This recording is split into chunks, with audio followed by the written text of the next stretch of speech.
Yes, good day. So, for our topic for today would be the continuation of the internet, intranet, and also the extra. Okay? So, will be the last topic that we had, if I'm not mistaken. The last time we were able to discuss until dito sa real estate. No? So, for the employment. Okay, so these are the uh, you can able over the internet. You can able to there's a lot of employment services. No? Ano-ano ba yung mga to? LinkedIn, JobStreet, JobsDB, at marami pang iba. Okay? So, ano ba yung mga available na services when it comes to sa employment over the internet? Yeah, you can an candidate or a job seeker can seek an advice or expert advice and tools for managing the career and resume assistance, no, for the creation, including tools for creating a professional looking resumes. So parang paano ka ba makakagawa ng mga ito yung mga tool na tutulong sa'yo para makapag-create ka ng mga professional-looking resumes. And then there is next would be the job search tutorial. So tuturuan ka kung paano ka ba makakapag job hunt or job search. And then paano ka ba makakapag-post and distribute ng mga resumes. And then meron din mga job alerts, no? Dun sa you can able to receive an email alerts, no, regarding dun sa mga available jobs, no, day by day or depende dun sa ano mo sa sinet mo. And then you can be able to search by company. Ano ba, maghahanap ka ng pwede kang makapag-search ng mga company na merong hiring, kung anong industry, IT industry, engineering industry, and other industries na meron tayo in the Philippines. Region and or category, no? And other category din. Then announcement of job fairs, no? Meron mga job fairs doon na they can announce na pwede ka pumunta doon, no? Na parang we will be having a job fair para sa ganitong date. So, ayan. Next would be the career test to see what career is right for you. No? There's a lot of tests. Meron makikita nila kung ano ba yung uh, mga jobs or careers na fit for your skills. Meron din salary calculators. Okay? Right. So, next would be the financial institutions. Ito, and online banking services, no? Sino ba sa atin yung meron ditong bank account? Merong mobile app doon sa mga cellphone natin na for BPI, Union Bank, or BDO, no? Yung mga users doon can be able to perform or to transact via online. So, yun yung online banking services. Ano ba yun? Pagka-transfer ng mga bills, kapag babayad ng mga bills, pagka-transfer ng money, no? Ano pa ba? Makakapag-purchase online, no? Ano ba? Credit card, marami pa. Marami pa iba. Next, email to communicate with customer and send account statements and financial reports. So, doon sa mga credit cards, no, sample lang nito is monthly, di ba, monthly yung payment niya. So, there is a cut-off, no, date sa pinag-uusapan. So, para doon sa statement of accounts na ano ba yung mga na ano mo na kung ikaw yung credit card user or owner, ano ba yung mga ito yung mga mabayaran mo for that specific month. Okay? Next would be helps banks reduce the time and cost of communicating by phone. no? Hindi mo na daw kailangan magpa-support sa kanila via phone, no? Kasi mare-reduce, no? Kasi there is an online bank na pwede kang mag-transact, no? Kahit nasa bahay lang yung customer is hindi na rin kailangan pumunta doon sa branch, di ba? And then customer acceptance has been slow. Mas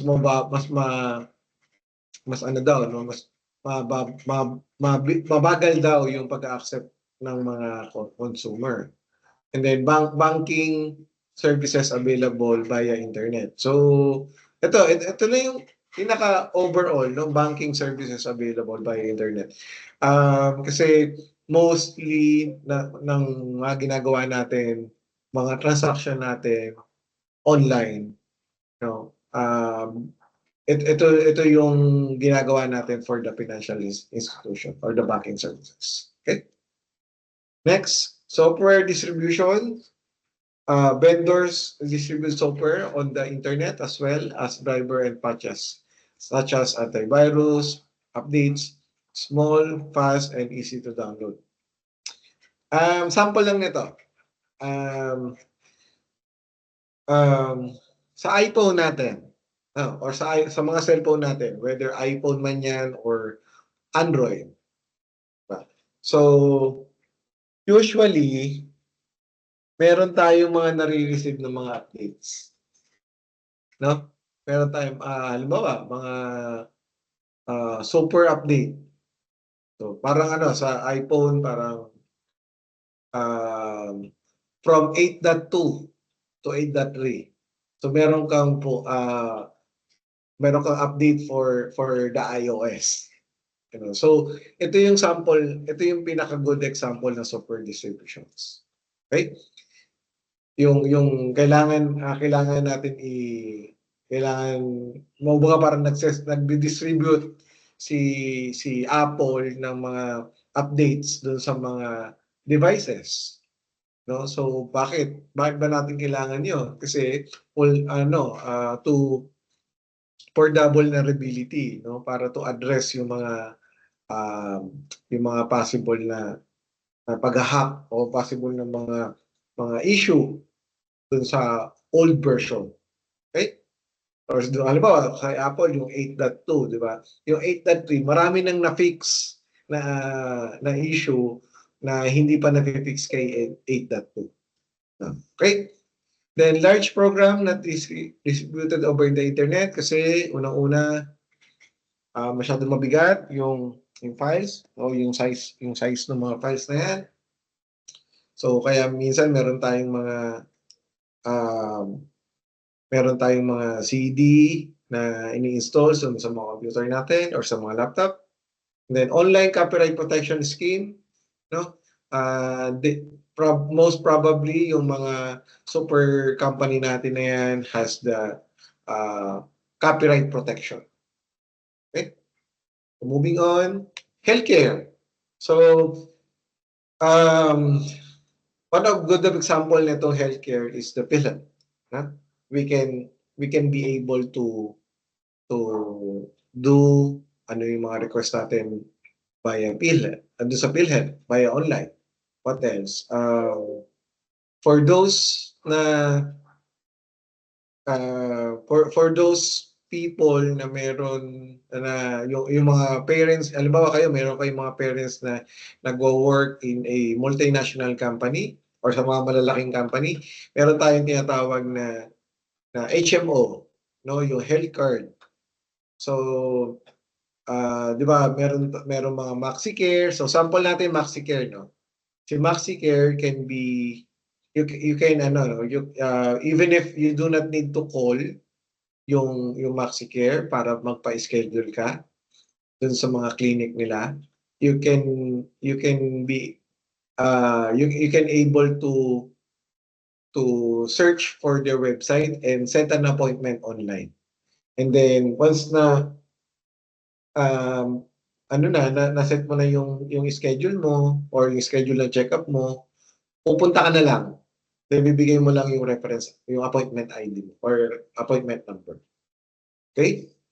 Tapos, pwede din yung mga telepresence surgery, no? Ano pa ba? Online prescription of drugs, no?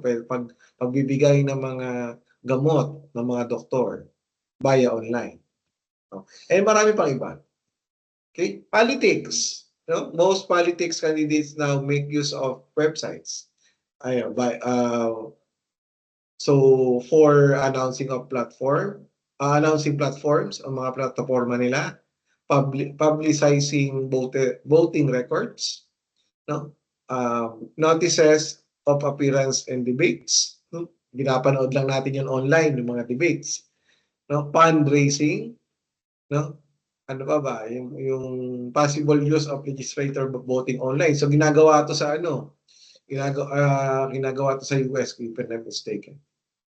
Okay? So next is the internet daw nowadays, no? Mas marami daw yung gumagamit ng mas marami na daw gumagamit, no? It will be more geographically dispersed. It will be more network of devices, no? Mas marami daw, no? Na mga network devices usually sa atin. Ano, 'di ba? We can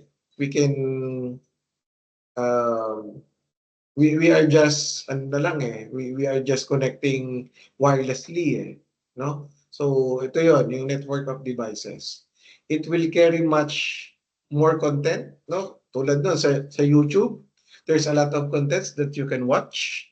Ito pa, it will be wireless. No? There's a lot of ngayon ano na, no? Ang dami na natin dati parang napakahirap makakonect wirelessly kasi wala ang ginagamit lang natin para makakonect tayo, GPRS. Eh napakamahal pa ng internet during that time. Then next would be cloud computing will continue to grow. It will be greener. It will be greener kasi mostly hindi mo na there are cases na sa isang pagka nagtayo ka ng isang company, you do not need to create a IT facility or what we call the data center kasi pwede mo na siyang i-host online. So, you can reach out to Microsoft for the Azure, you can reach out to AWS for the or Amazon for the AWS. Ayan, network management will be more automated.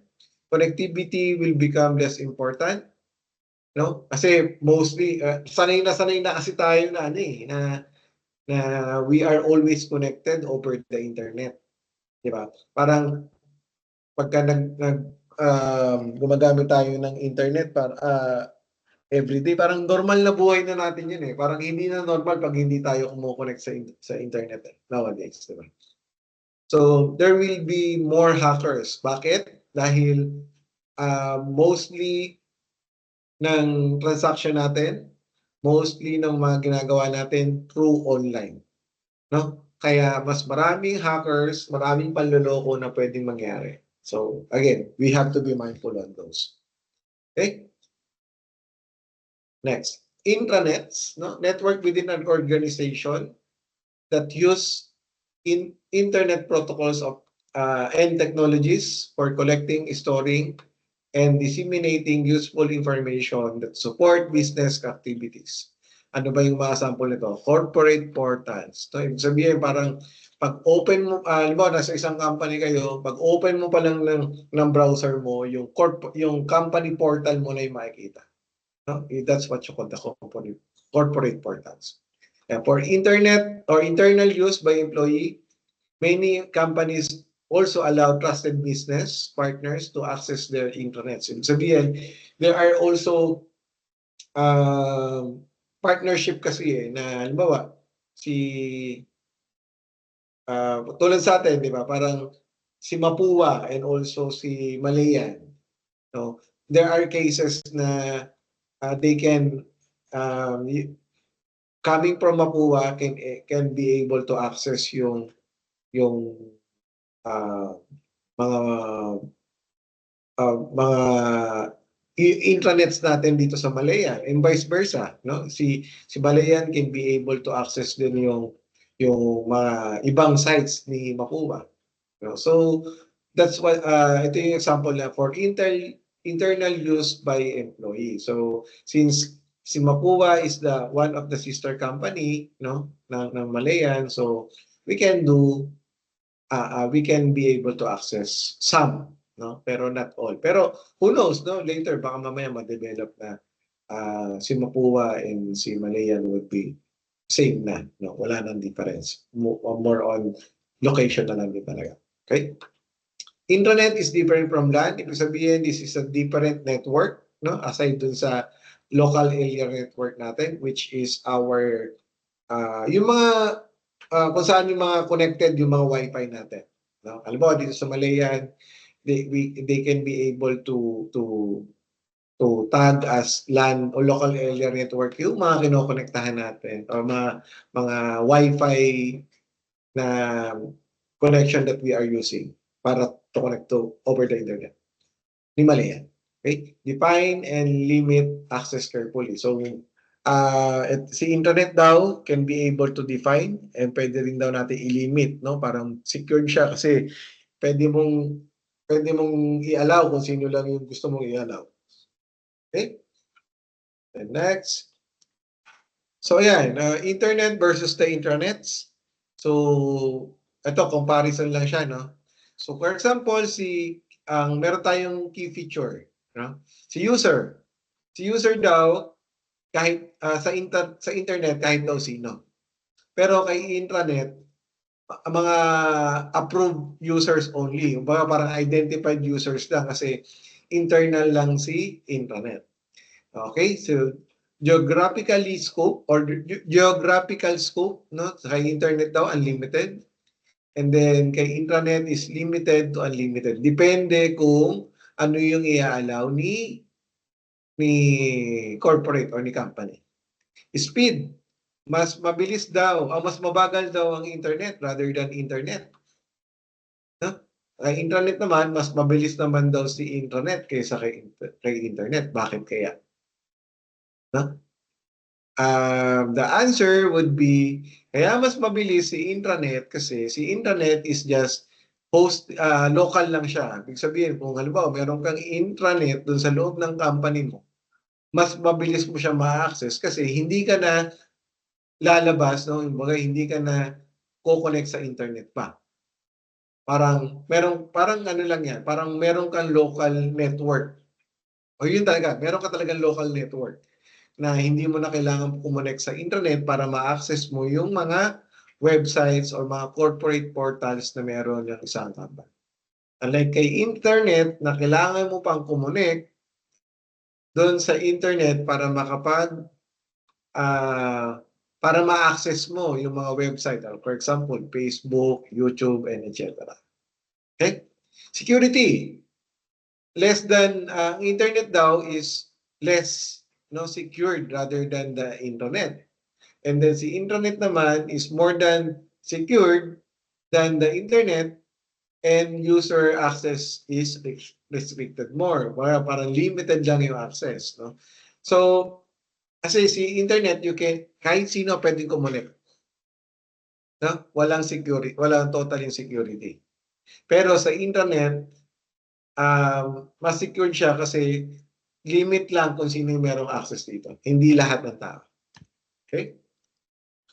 Applications on an internet. So, sample lang to, no? Human resource management. For example, sa isang company, nag-apply ka, tapos hinire ka, no? Pagka-hire sa'yo, yung mga information na hinihingi sa'yo ni HR, dito mapupunta, dito sa Human Resource Management System na to. Until such time na mag-retire ka or until such time na mag-resign ka, nandoon lahat ng mga information. Hindi siya mawawala. Okay?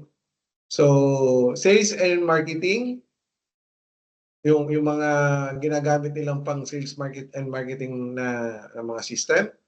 Production and operations, no, dun sa mga manufacturing company, for example, gumagawa ng gatas, no, merong mga equipment 'yon na and application para magamit yung mga equipment nila, merong specific application para makontrol yung mga equipment, di ba? Accounting and finance. So accounting and finance, for example, dito sa Malayan, no, nagbayad tayo ng tuition, automatically magano siya, magre-reflect siya dun sa accounting system natin. Okay? So makikita din kung sino pa hindi bayad, and makikita din kung sino pa yung mga bayad na. Okay? And lastly, health organizations, to move from calendar or schedule-based document publishing strategy to one that based on event or need. Reduce the cost and time of document production.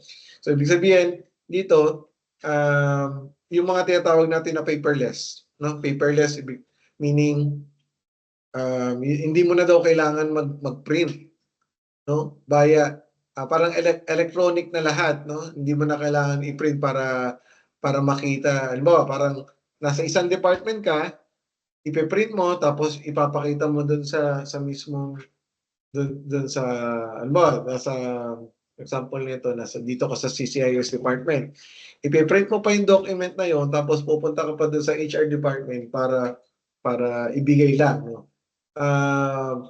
So ano siya, medyo challenging yung gano'n. Unlike nung meron kang sariling application na hindi mo na kailangan pumunta doon physically doon sa HR, isa-submit mo lang yung document na yon, all via online. Then yun, you can work yung ano na, no, makikita na yun ng HR. Parang gano'n.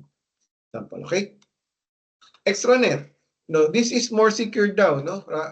Uses the internet and web technologies to connect internets and of business partners. So, ibig sabihin, merong mga application or mga setup na yung mga allowed business partner mo, no, na can be able to access yung mga secure network, yung mga extranet, no? Tulad ng nabanggit ko kanina, there is a possibility na for example, no, si Malayan is ito yung company natin, tapos business partner natin, for example, si Mapua. So, for example lang ganun yung setup. And then si Mapua can be si Malayan allowed Mapua to access yung mga web technologies na meron tayo dito kay Malayan. No? So, that is one of the example nito.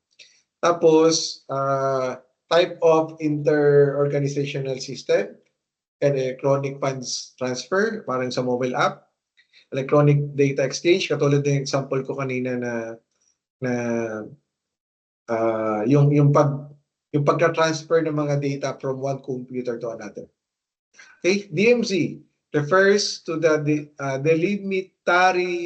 delimitarized zone, an area of the network that separates from the organization's plan. Ibig sabihin, parang ganito yan.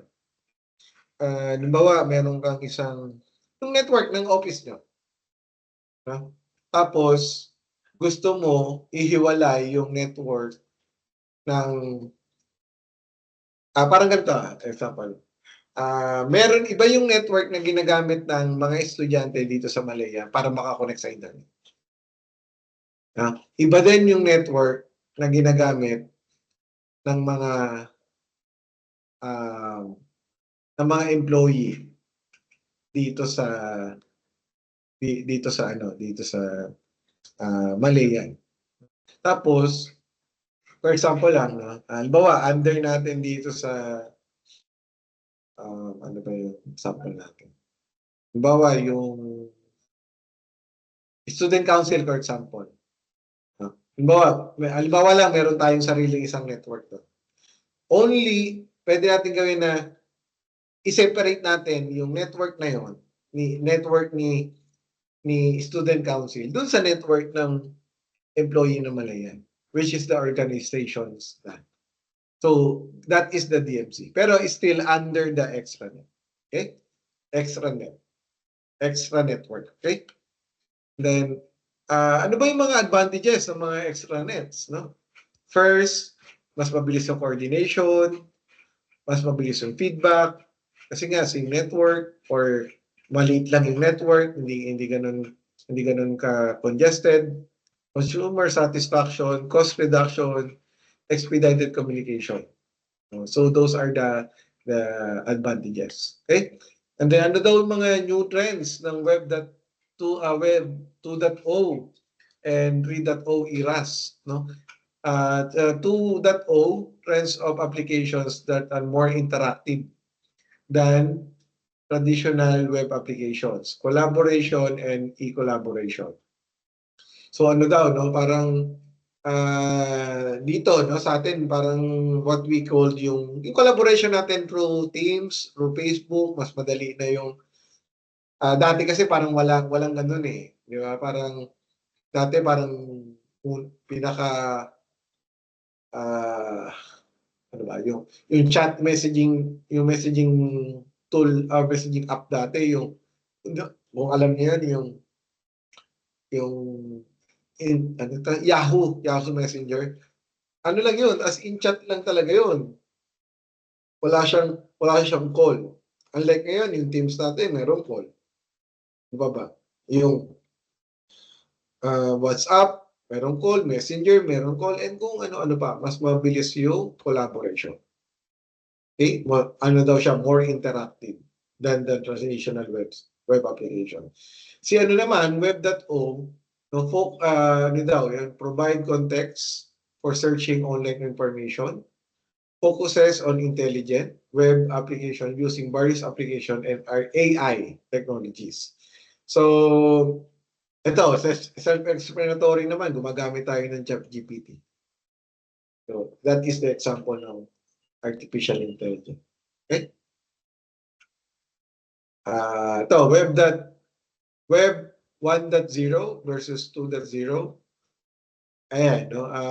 Double click, and Google AdSense, personal website, blogging, domain name speculation, search engine optimization, at kung marami pang iba. Na? Tapos dito yung last, no? Ito, dito natin i-explore to.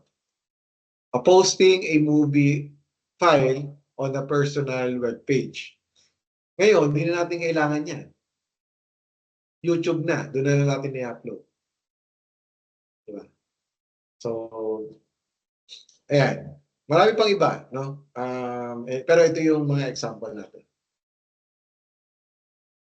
Blogs, no? Short form web blog. Journal or newsletter that's updated frequently and intended for the general public. Many sites offer free space for blog and even including posting photos such as blogger.com, blogs on website dedicated to a particular topic or organization, updated with the latest news and views. Di ba, yung blogs, ito yung written blogs, no? Parang you are creating a personal website, tapos ano ba, parang nagdi-discuss ka, no? Nagdi-discuss mo yung mga experiences mo, you know? This is equivalent lang din ng mga vlogs natin, ng video vlogs natin din sa mapapanood natin sa YouTube. Pero ito written. No, ito yung written nga lang siya. Ito yung difference. Okay? Next, intranets, network with the, sorry. Alin? Yan. Wikis. No? Yung Wikipedia, no?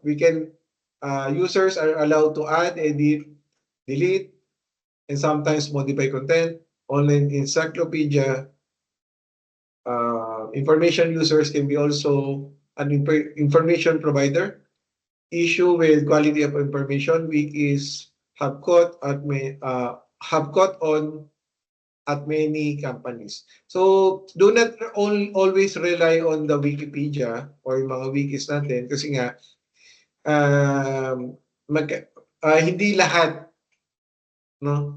Pwedeng mabago kasi yun ng ano eh. Halimbawa ako, mag-research ako and then Wikipedia yung ma-click ko na website, no? Kung saan pag-research ko. Always read all the information kasi minsan ini-edit siya and it can be pag maraming ano contributor, it can lead to ano eh to uh, wrong information kasi minsan pwedeng posibleng manggulo yung halimbawa ako merong tama naman yung nandito sa research pero ang ginawa ko inedit ko then binago ko based on my understanding or based on my opinion pero yung opinion ko pala mali, diba? So yun lang yung negative natin kay Wikipedia, okay? Kasi kahit sino pwede mag-edit no content. Social networking sites, yeah, very familiar tayo dito, Facebook, MySpace, and LinkedIn. Sa Twitter, response or comment no longer than 140 characters. Okay, RSS speed, really sample syndication. So ito yung extendable markup language XML format no dun sa web content. And then si XML naman is flexible method for creating common formats for information. Tags present the kind of content being posted and transmitted. And defines data with the context. Podcasting. Podcasting is very particular tayo dito, no? Napapanood din natin ito sa YouTube. Nagpo-podcast yung mga vloggers. No? This is an electronic audio file posted on the web, or for example, YouTube or Facebook, that pwedeng ma-download to their mobile devices. Meron din sa iTunes, meron din sa iPadder. Marami pang iba. Kahit nga ata dun sa ano ba yan? Kasi meron isang application na ano eh. Hindi ko lang matandaan yung mismong yung application na mapagano ka ng mga songs. So, meron din meron din podcasting din. Okay? Kailangan lang natin i-subscribe. Okay. In the internet too, collaborative effort involving more than 200 US universities and corporations to develop advanced internet technologies and applications. This is being used for higher education and academic research. So Gigapop, local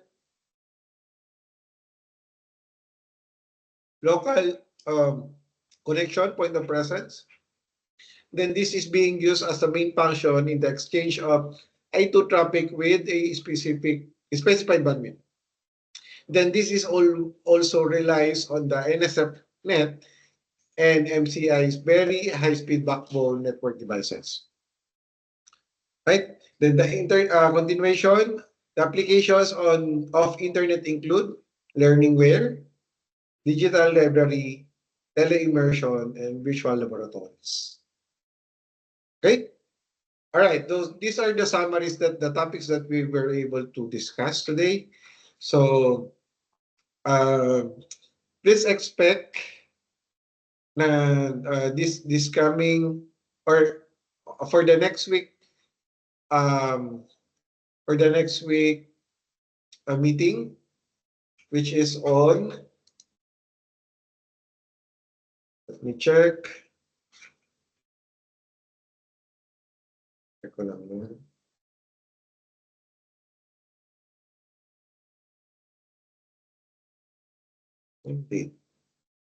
Which is possible on February 28th.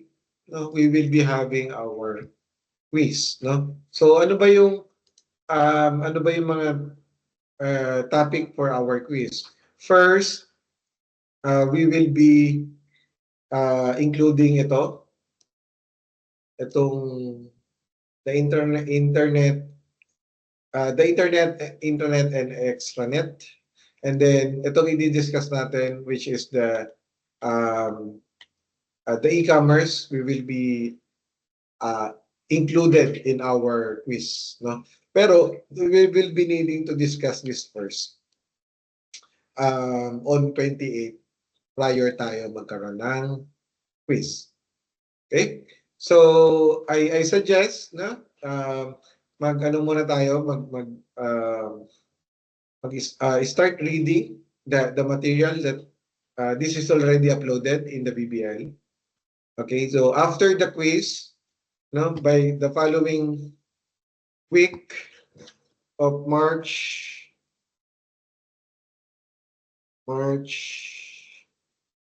7, definitely we will be having our midterm exam. Okay? All right. If you have any question, feel free to send me a message on Teams. Okay? Thank you and bye for now, guys.